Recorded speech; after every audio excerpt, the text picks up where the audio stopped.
안녕하십니까. 반갑습니다. 도선풍수 제34대 전수자 박민찬입니다. 풍수만설 시간입니다.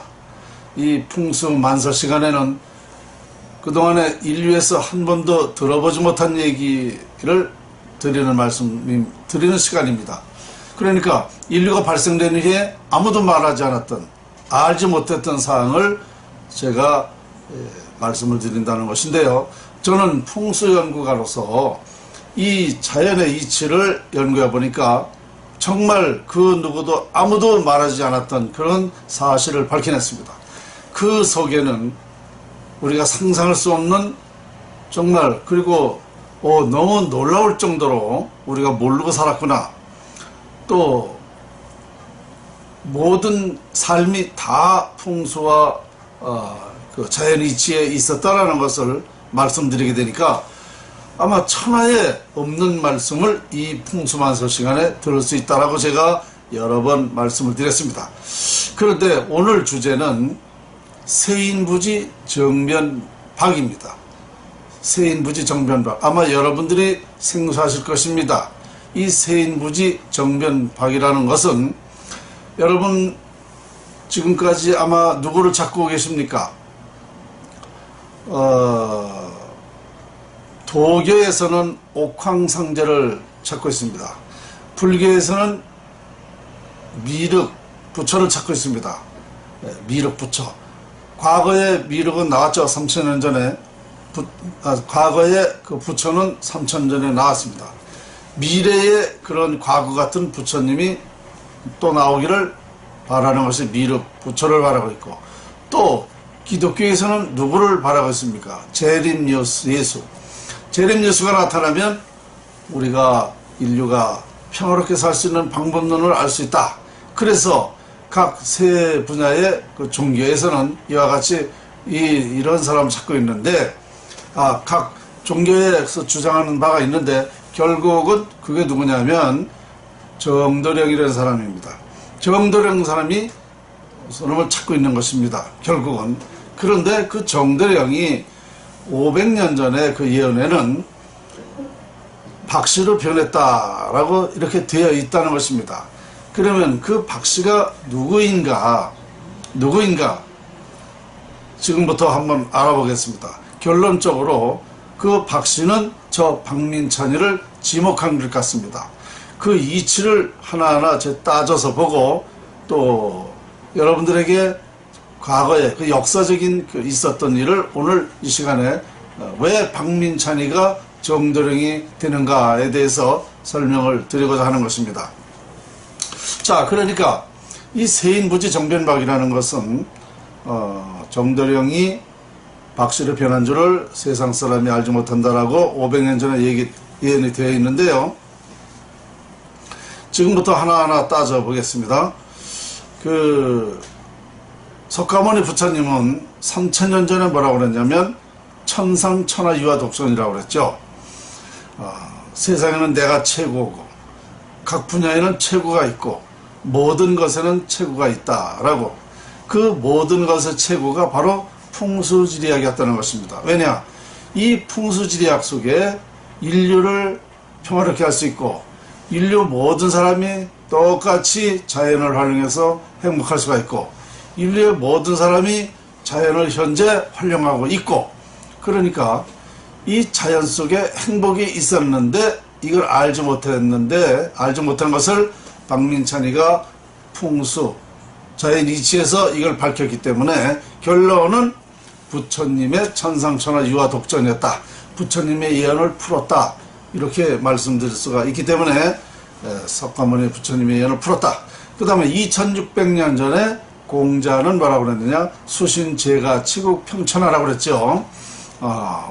마음을 다스리고 몸을 닫고 가정을 이루고 나라를 다스렸지만 천하를 평안하게 해야 된다라고 그랬습니다.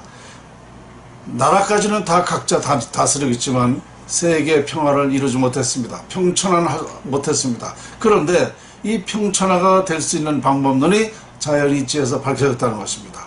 분명하게 자연을 활용하면 우리 세계 모든 사람이 평화롭게 살 수 있는 방법론이 있습니다. 그래서 이 공제 예언도 풀이를 했기 때문에, 제가 풀이했기 때문에 이것도 맞고, 그 다음에 500년 전에 남사고라는 그 선생이 있는데요. 이 양반이 뭐라 그러면 만국활개 남조선이라고 그랬습니다. 인류의 진리를 우리 대한민국에서, 대한민국 남쪽에서 밝혀낸다라고 그랬는데 이걸 밝혀낸 거 아닙니까? 그러다 보니까 또 뭐라 그랬냐면 지상선국 조선하라고 그랬습니다. 우리 대한민국이, 우리 조선이 신선이 사는 나라가 된다라고 그랬는데 이 자연을 활용해서 그렇게 하게 될 수 있다라는 거. 요즘에 재생명리라고 그랬으니까 돈부터 얘기해야 되면은요, 우리나라가 국민소득 30만 불이 될 수 있다는 겁니다. 노벨상은 당연하고요. 이 노벨상, 풍수학으로 노벨상만 하나 받으면 다른 나라 100개 받은 것보다 낫다. 그런 효력이 있다라고 저는 확신을 하고 있습니다. 또 전 세계의 평화의 산실이 된다. 우리 대한민국이 자연활용법을 통해서 이 풍수지리를 가지고 우리나라가 국민소득이 높아지고 잘 사는 다른 분야의 모든 정책도 이 풍수지리학으로 적용하게 되면 아주 효율적이고 상당히 유리합니다. 그리고 이 자연활용법을 통해서 운명이라는 걸 통해서 여러분들이 천직을 알게 되고 또 여러분들이 하고자 하는 일을 즐겁게 생활할 수 있습니다. 그러니까 일생을 즐거운 생활을 할 수 있다. 그러니까 이 지상선국 조선화라는 건 당연히 될 수 있다는 것입니다. 이것을 풍수지리학에서 밝혔기 때문에 제가 500년 전 남사고 선생의 예언을 풀이했다. 그러니까 3000년 전, 2600년 전에 석가모니와 공자께서 말씀하신 예언을 풀었는데 그 예언이 500년 전에 이렇게 이루어지게 된다라고 그런 말씀이 있었습니다. 근데 그것을 풀었다는 얘기입니다. 그리고 그때 당시에 뭐라고 그러냐면 세인부지 정병박이라고 그런 겁니다. 남사고 선생이. 그런데 제가 쭉 말씀드렸지만 다시 제가 근거를 말씀드리겠습니다. 이게 제 책입니다. 1000년만에 한국이 세계를 지배한다는 그런 책인데요. 여기에 보시게 되면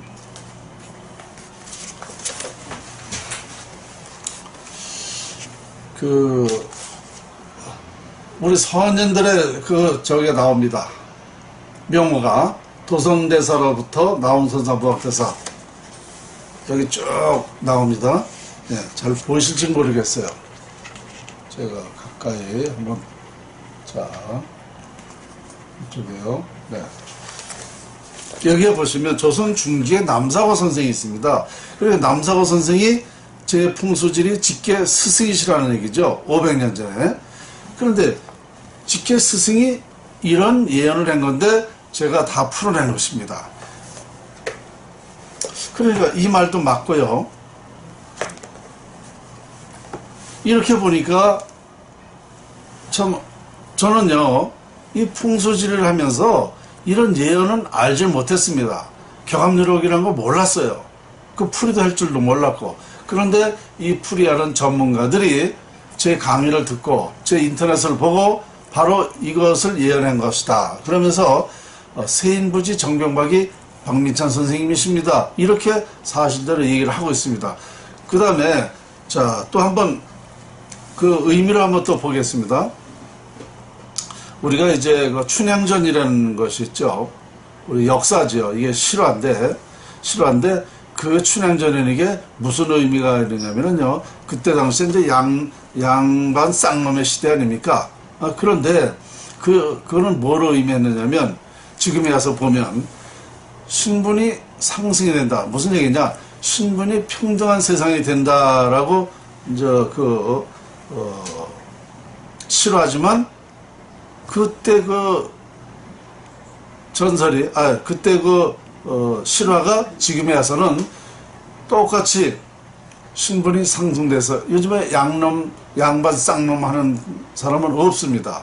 그만큼 신분이 똑같이 평등하게 됐다는 얘기입니다. 그 다음에 이 흥부전이 있었죠. 흥부전. 이 흥부전은 이 뭐를 상징하는 거죠? 바로 부자가 된다는, 흥부가 박을 터뜨려 가지고 큰 부자가 됐지 않습니까? 그런데 이것이 바로 모두가 부자가 되는 세상이 된다 그랬는데, 지금 세상은 모두가 부자가 됐어요. 모두가 부자만 된 게 아니라 그 다음에 모두가 다 행복하게 살고 있어요. 모두가 임금이 됐습니다. 다 똑똑한 훌륭한 사람이 다 되어 있습니다. 다 임금이 됐어요. 그러니까 이 흥부전이라는 것은 모두 부자가 되고 신분도 상승돼서, 그리고 논할 것 없이 정말 존경받는 사회가 된다. 이렇게 흥부전이라는 건 그런 의미가 있는데, 그렇게 지금 시대가 되고 있습니다. 그런데 이제 여러분 또 심청전 아시죠? 심청전. 심청전은 무엇을 상징하느냐? 뭐가 중요한 그 대목이냐? 이 신봉사가, 심학교 이 봉사가 눈을 떴을 때에 전국에 있는 이 소경들이 동시에 눈을 떴다는 거 아닙니까? 이게 뭐냐? 눈을 뜨게 된다 이겁니다. 눈을. 그러면 눈을 뜨는 게 뭐냐? 우리가 지금 가려져 있었던 게 있습니다. 그게 뭐냐면, 제가 지금까지 말씀드린 인류가 아무도 말하지 않았던 것, 인류가 찾고자 하는 걸 못 찾았던 것을 찾아냈다는 것입니다. 이건 뭐냐? 자연의 이치에서 우리의 삶을, 인간사, 세상사를 자연에서 찾았다는 겁니다. 이걸 활용하는 방법을 알게 됐다는 거죠. 그래서 이젠 앞으로 지금 전 세계 인구가 77억인데 2, 3%를 제외해놓고 모두가 행복보다는 불행입니다. 불행상이 더 많아요. 그런데 앞으로는 2, 3%만 불행하게 되고 다 같이 행복한 세상이 된다는 겁니다. 이건 뭐냐? 눈을 뜨게 된다. 새로운 무엇이 자연의 치가 밝혀져서 모든 사람이 행복하게 살 수 있다라는 제 주장은 그거였는데, 앞으로 이것만 남은 것입니다. 이제 이걸 알려서 눈을 뜨게 하는 것. 자, 이렇게 연구를 해보니까 그렇게 맞아 떨어졌어요. 이건 제가 뭐 뜯어다 붙이는 게 아니고, 이런 과거의 그 선현들이 예언했거나 이런 역사적인 일들이 지금에 와선 이 풍수학과 일치가 되어 있다는 것입니다. 자, 그리고 그렇게 눈을 떠야 된다라고 하면은 이제 뭘 해야 됩니까? 우리가 어릴 적부터 불렀던 동요가 있습니다. 개구리 합창이라는 거 있어요. 개구리 합창. 개구리 합창을 한번 그 가사를 한번, 의미를 한번 여러분 들어보십시오. 여러분도 한번 개구리 합창은 다 지금도 아시고 계실 것입니다. 그 개구리 합창 동요가 어떻게 되냐면, 개구리 노래를 한다. 아들 손자 며느리 다 모여서 듣는 사람 없어도 밤이 새도록 개구리 노래를 한다. 개구리 목청도 좋다.